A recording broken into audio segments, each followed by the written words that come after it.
ব্রাহ্মণবাড়িয়া সরাইলে নিখোঁজের একদিন পর ময়না আক্তার নামে 9 বছর বয়সী এক শিক্ষার্থীর মরদেহ উদ্ধার করেছে পুলিশ।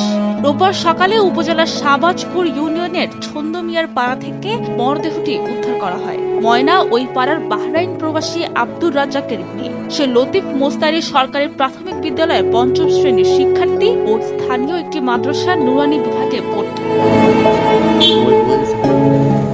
নিহতের পরিবার জানায়, শনিবার দুপুরে ময়না বাড়ি থেকে খেলাধুলার জন্য বের হয়। এরপর তার কোনো সন্ধান পাওয়া যাচ্ছিল না। বিভিন্ন জায়গায় খোঁজাখুঁজি করার পর মাইকিংও করা হয়। সকালে শিশুরা হাবলিপাড়া জামে মসজিদে গেলে দ্বিতীয় তলায় ময়নার রক্তাক্ত মরদেহ দেখতে পায়। মসজিদের ইমাম শিশুটির মাকে খবর দেয়। পরে ময়নার পরিবার সহ গ্রামবাসী মসজিদে গিয়ে ময়নার বস্ত্রহীন মরদেহে গলায় কাপড় পেঁচানো অবস্থায় দেখতে পায়। এই ঘটনায় এলাকা জুড়ে চাঞ্চল্য ও আতঙ্কের সৃষ্টি হয়েছে।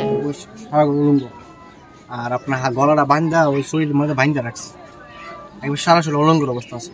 আর ওনার যে পরনের যে পায়জামা দিয়া তো মেয়েটাকে যেভাবে আমরা পেয়েছি, তার মরদেহ যেভাবে পেয়েছি, এত মর্মান্তিক মৃত্যু আমরা কখনো এত ছোট বয়সের বাচ্চারা আমরা কখনো কামনা করিনি। মেয়েটা একটা প্রাইমারি স্কুলে পড়ে। এই মেয়েটার কি এরকম শত্রু থাকতে পারে যে মেয়েটার মৃত্যুটা এত কঠিন হবে? আমার ছেলে ফোন দিছে, ও আম্মা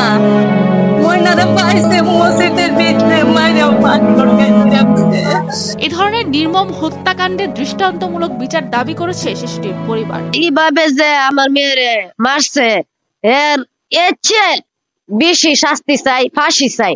মানে তিলে তিলে তিলে তিলে যেন ফাঁসিটা হোক। আমি নিজ চোখে দেখতাম যে এরকম কে আমার নিষ্পাপ শিশুটারে এরকম করতে পারছে। এর মনটা যে এতটুকু কাঁপলো না, এর কি মায়ের সন্তান নাকি অন্য কিছু। আমি এটা আপনার কাছে, সরকারের কাছে, আইনের লোকের কাছে আমি এই বিচারটা চাই। প্রাথমিকভাবে ধারণা করতেছি যে এটারে কেউ দুষ্টকারী ঘরে নিয়ে 10 জনের আলামত আমরা দেখছি কিছু, মনে হয় এরকম কিছু হয়েছে। এটা তো সুষ্ঠু তদন্ত আমরা চাই, সুষ্ঠু বিচার চাই। খবর পেয়ে পুলিশ, পিবিআই ও সেনাবাহিনী ঘটনাস্থল পরিদর্শন করে মরদেহ উদ্ধার করে। সরাইল সার্কেলের অতিরিক্ত পুলিশ সুপার তপন সরকার বলেন, নিহতের মরদেহ উদ্ধার করে ময়নাতদন্তের জন্য ব্রাহ্মণবাড়িয়া জেনারেল হাসপাতালের মর্গে পাঠানো হয়েছে। তার শরীরে আঘাতের চিহ্ন রয়েছে। এই ঘটনায় প্রাথমিকভাবে জিজ্ঞাসাবাদের জন্য 2 জনকে পুলিশি হেফাজতে আনা হয়েছে। ঘটনার তদন্ত চলছে, তবে এই যে ধর্ষণের পর হত্যা কিনা তা জানতে ময়নাতদন্তের রিপোর্ট পর্যন্ত অপেক্ষা করতে হবে। প্রাথমিকভাবে খুন হিসেবে ধরে নেওয়া হচ্ছে। বাহ্যিকভাবে দেখে আসলে বোঝা যাচ্ছে না, সেটা আমাদের ব্যাগ